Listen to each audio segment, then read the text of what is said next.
Mesdames et messieurs, chers amis téléspectateurs de la télévision régionale, merci de nous recevoir une fois de plus sur votre petit écran, votre smartphone, votre téléphone, c'est selon vous.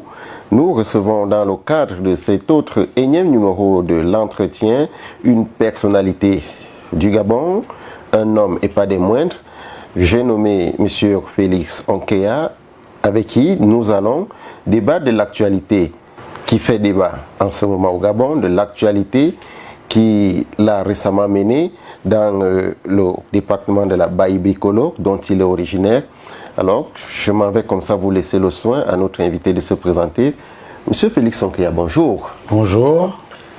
Monsieur Félix Onkéa, vous avez récemment séjourné dans le département de la Baïbikolo, c'est du côté de la province du Haut-Ogooué, à l'est du Gabon. Est-ce qu'on peut déjà savoir ce qui a fait l'objet de votre séjour dans ce département? Je vous remercie déjà d'être l'invité de votre émission. Et donc je tiens déjà donc à vous remercier pour cette marque de confiance d'inviter à votre émission ma modeste personne. Pour la petite histoire, vous savez que j'ai siégé au cours des 9e et 10e législatures à l'Assemblée nationale. Donc je suis député. De temps en temps, je me rends un peu dans mon terroir pour pouvoir donc visiter ces populations, ces parents que j'ai laissés depuis donc janvier 2007, qui était le terme donc de mon dernier mandat. Et j'ai constaté avec désarroi que la situation n'avait pas du tout changé. Les seules réalisations que j'ai pu faire dans cette contrée, notamment la salle polyvalente, la tribune d'Aboumi, la station d'essence, toutes ces structures-là sont à l'abandon, rien n'a été fait entre-temps. Et puis j'ai remarqué que la paupérisation, la précarité, la pauvreté était grandissante. Et il fallait faire quelque chose. Il fallait faire quelque chose parce qu'à Aboumi, je ne travaille pas uniquement pour des questions politiques ou des questions liées à un mandat électif. Je suis d'abord fils d'Aboumi et je peux vous dire que le chef de canton, mon grand-père, avant de mourir, je l'ai dit quelque part, m'a dit « Je pars, mais je laisse Ngami entre tes mains, quelle que soit la fonction que tu vas occuper dans ce pays, mandat électif, fonction administrative, etc. Secteur public comme secteur privé. N'oublie pas que je laisse Ngami en tes mains. » Donc de temps en temps, il m'arrive d'aller là-bas et de voir cette précarité grandissante dans le département de Baïbikolo, notamment à la ville d'Aboumi. Et c'est pourquoi, constatant que j'avais un peu laisser ces populations dans un assistanat très très dangereux, parce que pendant mes 10 années de magistère à l'Assemblée nationale, j'ai passé mon temps à distribuer des sommes d'argent à tour de bras. Mais des sommes d'argent distribuées à tour de bras, ça ne rapporte pas. Ça ne rapporte pas, et dans le cadre du programme d'accélération de la transformation de l'économie et de l'assistance aux populations. C'est surtout ça que prône le chef de l'État, que je connais très bien, puisque je suis rentré au Gabon grâce à lui. J'ai commencé par être directeur financier et comptable au Prague, et il était président du conseil d'administration. Donc je connais très bien M. Ali Bongo Ndima, qui est mon aîné, et qui a des bonnes idées, et je partage totalement ses idées, indépendamment de la politique. C'est une relation filiale que nous avons. Donc, j'ai constaté qu'il fallait trouver quelque chose pour amener ces populations à s'autonomiser et à prendre en main leur destin. L'État-providence est mort depuis. Les hommes doivent prendre en main leur destin. Et ils sont capables. Et le Gabon, comme Baïbikolo, il n'y aura pas de développement si les populations elles-mêmes ne s'impliquent pas. Le rôle des cadres de l'État, c'est le rôle de facilitateur. Eh bien, j'ai créé un véhicule, on appelle ça un véhicule, une société qu'on appelle Adjouma Engineering Agricole, qui va mettre en place des unités artisanales ou semi-artisanales de production, de transformation de manioc en foufou, de transformation de noix en huile de palme et de briques en terre. Que va faire ce projet? Nous achetons auprès des populations, parce qu'il faut favoriser le volet villageois pour rendre performant, pour rendre fluide ce développement. J'aurais pu créer une plantation, mais ça n'aurait impacté que quoi? Que les gens qui travaillent dans la plantation, et puis mon entreprise. Or, mon but, ce n'est pas ça.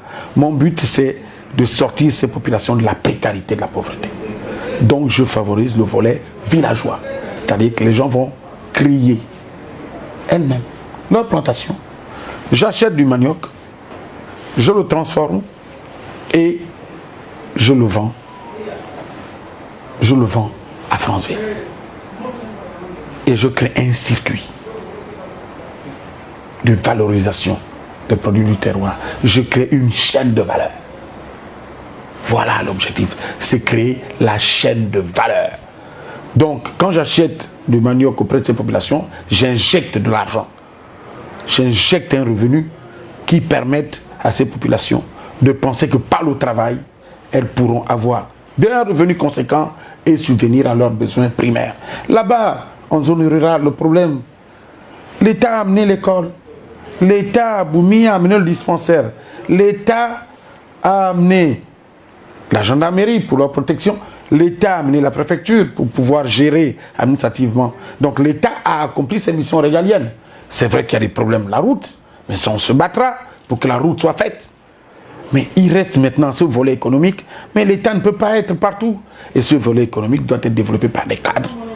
C'est ce que j'ai fait pour amener ces populations vers le développement. Monsieur Félix Ankeya, le chef de l'État, dans l'un de ses discours à la nation, demandait aux cadres, sinon aux hommes politiques que vous êtes, aux élites que vous êtes, d'être plus proches des populations et de promouvoir l'autonomisation, l'entrepreneuriat, l'auto-emploi. Est-ce qu'il y a de dire ici que c'est dans cette politique que vous vous inscrivez en essayant aujourd'hui de mettre les populations de la Baye Bricolo face à leur destin, que de les distribuer des sommes d'argent comme ça se faisait par le passé? Je suis en phase avec ce que pense M. Ali Bongo. Totalement en phase. Moi, je l'ai connu avant qu'il ne soit président et on avait déjà ses idées. Et quand il arrive président, ce sont les idées qu'il applique. Donc je suis forcément d'accord avec lui, c'est ce que j'applique. Nous ne voulons plus que les gens attendent là-bas que le gouvernement, que le président de la République aille s'occuper de leurs problèmes, alors que leurs problèmes relèvent de l'activité économique.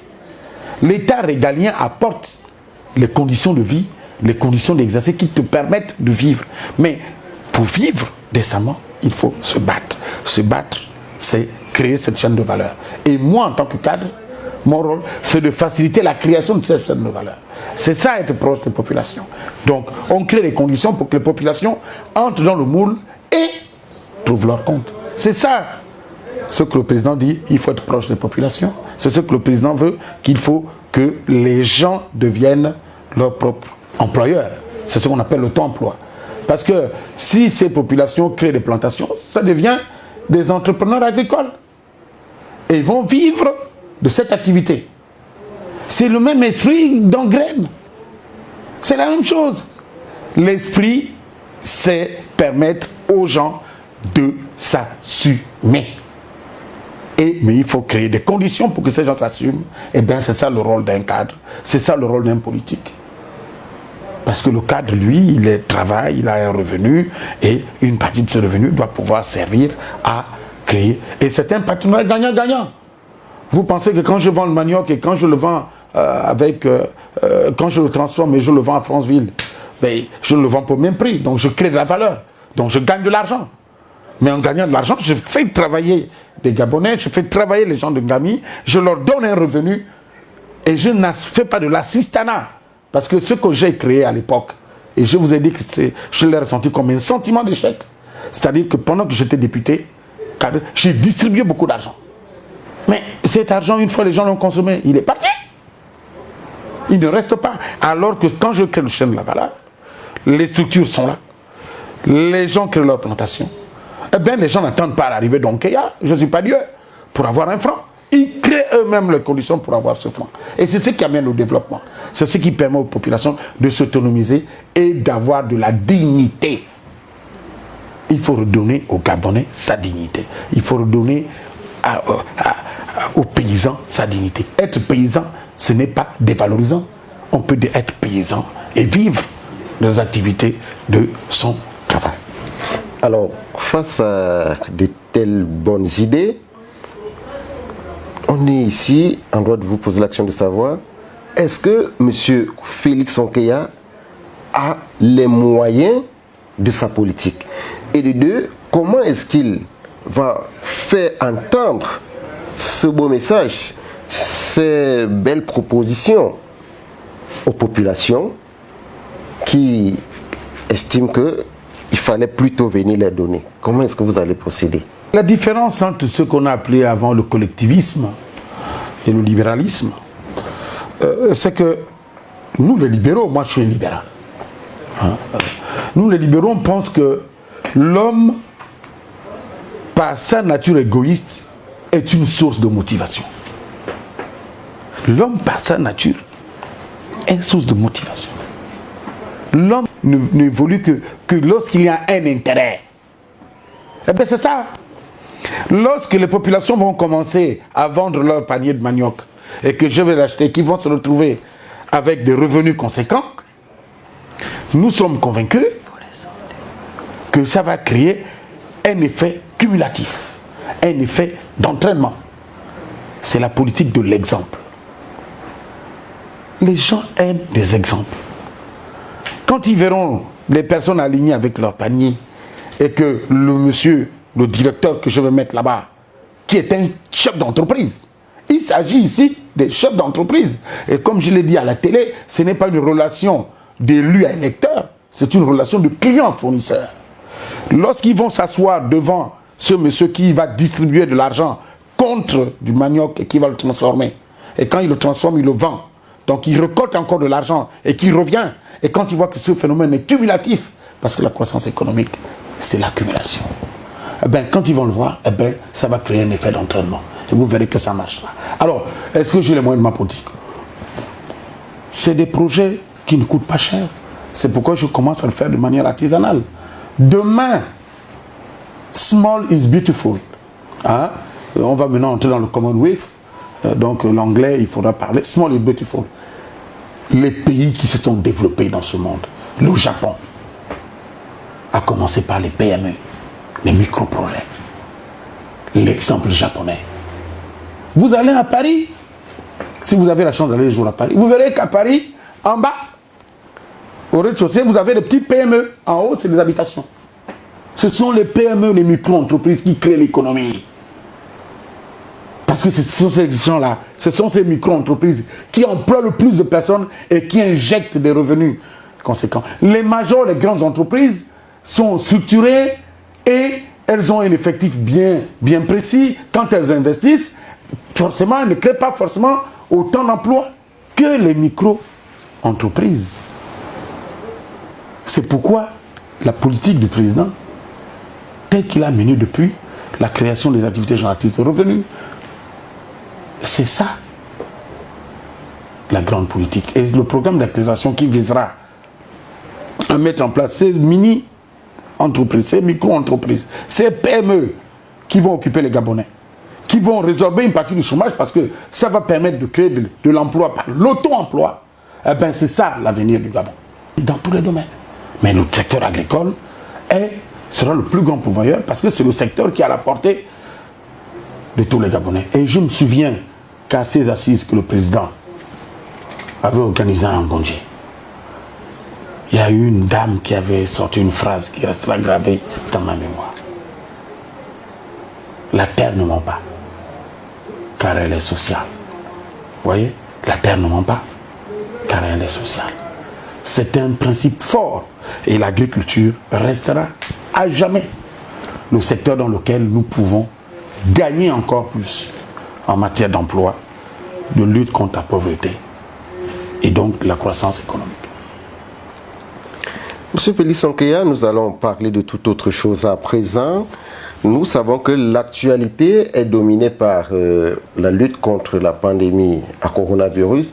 Le 6 septembre 2021, lors du Conseil des ministres qui s'est tenu par visioconférence et présidé par le chef de l'État, son Excellence Ali Bongo Ondimba, le président de la République a autorisé l'ajout, sinon l'achat des deux vaccins, en l'occurrence le vaccin Johnson & Johnson et le vaccin Pfizer, pour appuyer ceux déjà existants dans le pays afin d'inciter les populations à aller plus se faire vacciner. Monsieur Félix Ankeya, vous, en tant que cadre, homme politique, qu'est-ce que vous pensez de ce qui est fait dans la lutte contre la Covid-19 au Gabon par le chef de l'État et son gouvernement? Lorsqu'un phénomène est nouveau, il faut avoir vraiment de l'anticipation. Et dans ce dossier, Ali Bongo Ondimba a fait preuve d'anticipation. Il a pris des mesures courageuses, parfois impopulaires. Mais aujourd'hui, il a réussi. Et ce qui est dommage, c'est que les gens ne viennent pas à la télé dire « Monsieur le Président, merci pour le Gabon ». Parce que quand il commençait à prendre des mesures courageuses pour restreindre les libertés des uns et des autres, on a entendu parler du bruit, les casseroles, etc. On nous a dit que oui, le corona en Afrique, il n'y a rien, que nous, à côté au Cameroun, les gens se baladent bien. Mais aujourd'hui, Ali Bongo Ondimba a eu le meilleur système de riposte contre le coronavirus pour protéger le Gabon et pour protéger le peuple gabonais. Ça, il faut quand même le reconnaître. Qu'on aime Ali Bongo ou qu'on ne l'aime pas. Il faut reconnaître que le président, malgré son état de santé, malgré ses problèmes, a bien pensé pour le Gabon. Ça coûte quoi de dire que, monsieur le président, vous avez bien fait pour protéger votre peuple et merci et félicitations. Ça, c'est le premier point. Le deuxième point, c'est ce problème de vaccin. Vous savez, on avait un problème ici parce que le vaccin chinois ne passait pas dans l'Union européenne, etc., etc.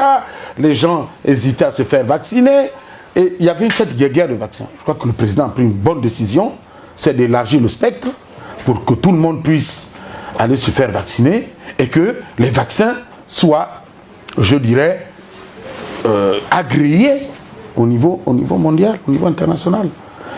Oui, donc je crois que le président a pris une très bonne décision et que le gouvernement aussi a pris une très bonne décision pour élargir ce spectre. C'est à l'avantage des populations, c'est à l'avantage de ceux qui voyagent, parce que ça permet aux uns aux autres de ne pas avoir de problème en disant « oui, vous avez tel vaccin qui n'est pas valable dans notre espace, etc. etc. » Donc je crois que c'est une très bonne décision.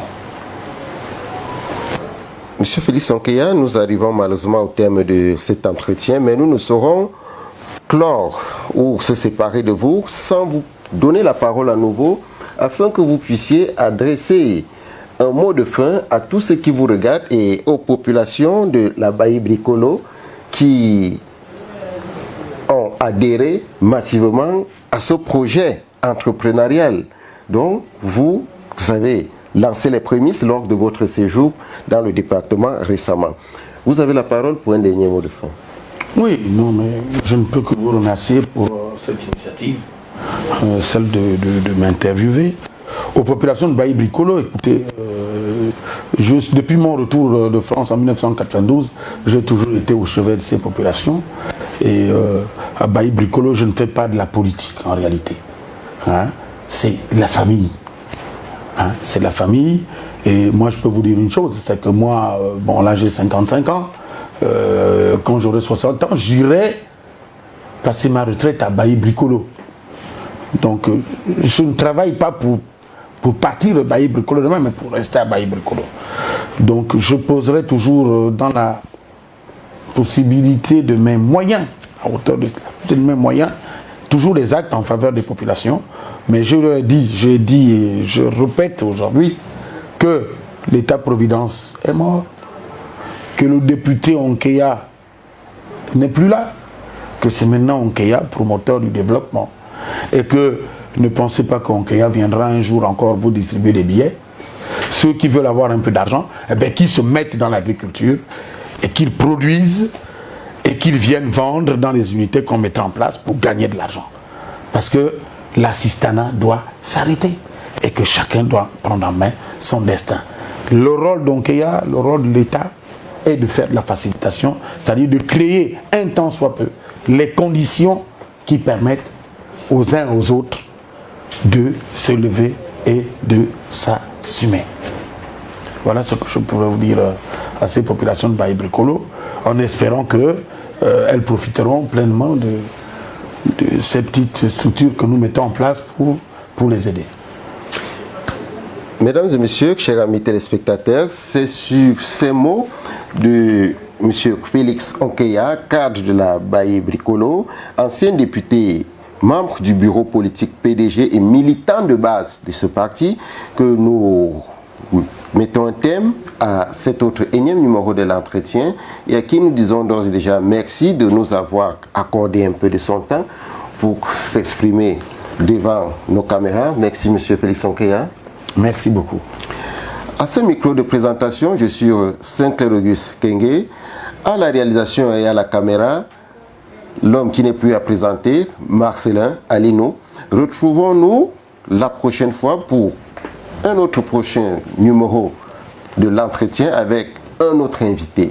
Sur ce, restez scotchés sur nos programmes.